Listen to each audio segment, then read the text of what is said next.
Good morning, ladies and gentlemen. I am grateful to be here thanks to the Ministries of Culture of Singapore and France.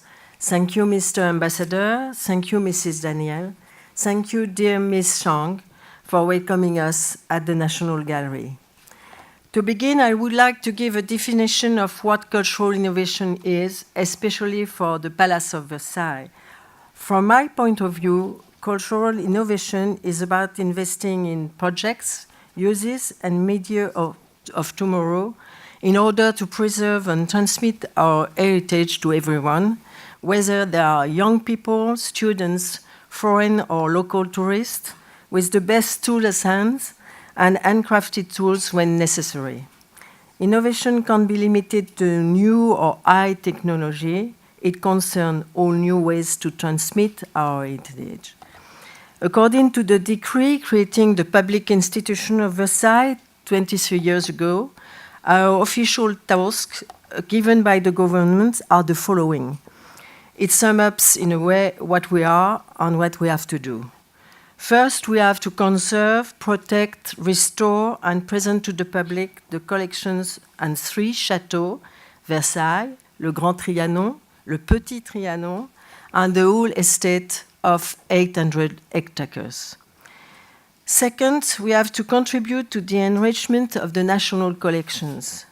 Third, to ensure the reception of the widest public, to develop visits, to encourage knowledge of the collections, and to provide equal access to culture for everyone through educational actions.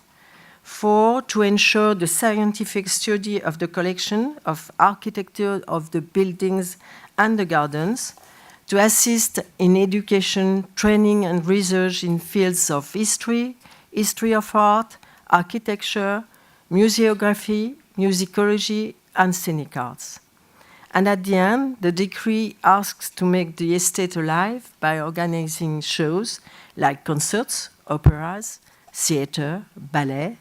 By the way, the season this year presents around 80 different shows inside the palace or in the garden. And I don't speak, of course, about water displays, which are part of the life of Versailles since the beginning. Furthermore, we welcomed last year 7.5 million visitors, including 80% of foreigners and 70% of visitors that come for the first time to Versailles. Thus, we have to deliver an accurate but accessible message to a wide audience. Innovative tools and media help us to answer these missions every day and to address the largest audience without altering our scientific message, which is our main duty. Moreover, cultural innovation allows us to meet our publics wherever they are, on site at the palace or elsewhere on our domain, at home or in any unexpected places to deliver our messages and contents in the most appropriate way. For me, it's simply a new language to speak of the same thing. I mean the Palace of Versailles and the symbol it is for the French culture. By the way, innovation is our DNA since the creation of Versailles by Louis XIV.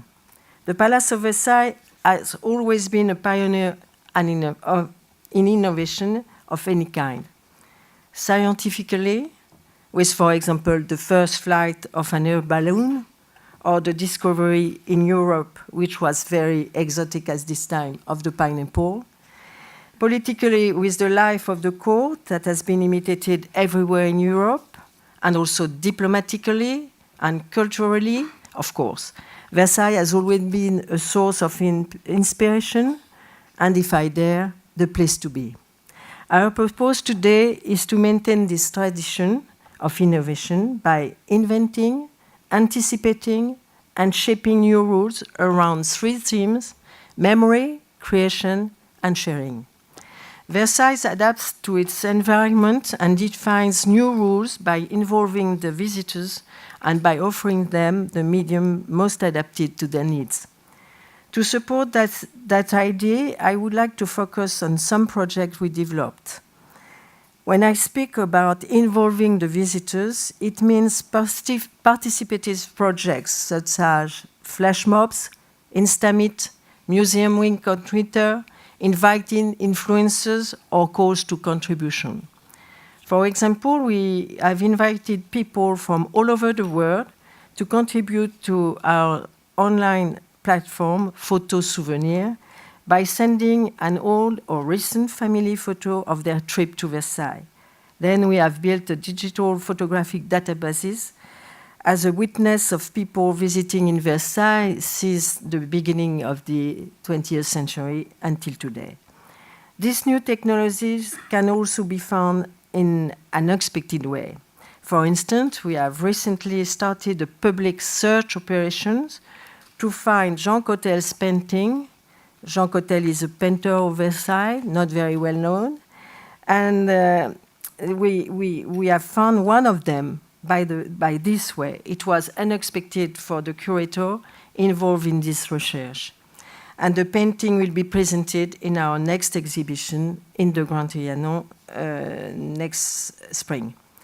That is a relevant example of what innovation can bring to the curator's work and to enhance a scientific project like an exhibition. That example of innovation, so that is not one-way ticket. Another priority is to meet the public in new areas, whether they are real or virtual, whether Versailles is expected or not, even for those who don't know Versailles at all. For that reason, we have, for example, redirected all the trains going to Versailles from Paris in the colors of the palace. We have created a MOOC to create an interactive relation with the public and reach new communities around arts and give them the taste of our history. At the same time, we also go to jails or hospitals to meet people far away from museums. Finally, we have to adapt to the always evolving public behaviors. This is why we naturally developed all our websites to be accessible on mobile, and we give access to Wi-Fi in the courtyards and gardens of Versailles, or provide exclusively contents on social networks. This is the reason why, for example, we have launched on WeChat and Weibo accounts for 3 years now. But should we consider that all of these projects go against professional ethics? I say not at all. I think that accessibility is precisely Versailles professional ethics. In that sense, we have to give a wide access to the unique heritage we preserve without betraying that we are. We have to transmit the speech of scientific curators and adapting it to each of our visitors with the most accurate tools. That's why our curators participate to the event Ask a Curator Day on Twitter, and there are now 2 referent curators for digital and innovative methods. We also have to perpetuate the ancestral savoir-faire through innovation, and above all, we have to be innovative thanks to this savoir-faire. Moreover, today's creators are constantly inspired by Versailles as a reference of French art de vivre, fashion, design, perfume, gastronomy, and so on. And our duty is to show that Versailles' inspiration is the basis of our innovations today. All tools used for always giving more access to the public are a good thing, whether those tools are real or virtual, as I said previously. It doesn't avoid the increase of real visitors. On the contrary, we observe a virtuous circle of virtual visitors. There are more than 10 million people, and real visitors more than 7 million. Both categories of visitors constantly increased over the last 10 years. To conclude, I would say that since the creation of Versailles, and more recently since the launch of the Grand Versailles Numérique, 12 years ago, cultural innovation has always been the primary preoccupation of Versailles.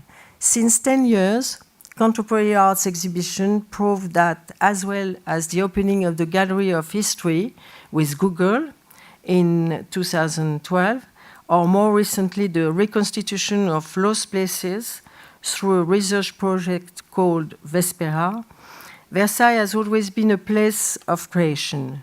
Again, there is no contradiction for us between heritage and creation. What I can observe is that Versailles' history belongs to everyone, and everyone has its own perception of Versailles. And Versailles, as all the French cultural institutions, needs to live in this century with its new rules and the new tools. Every cultural institutions have its own message, but we all live in the same globalized world, the same globalized culture. But at the same time, thanks to its diversity, Versailles delivers a universal message everyone can appropriate today. It's for that reason, I guess, that President Macron has chosen Versailles to host the world's most influential CEOs during the International Summit in January 2018, 2 months ago, called Choose France. And that's why we would like to present Versailles through a digital experience here in Singapore next autumn. Thank you. Thank you for your attention. Thank you, Mrs. Pegard.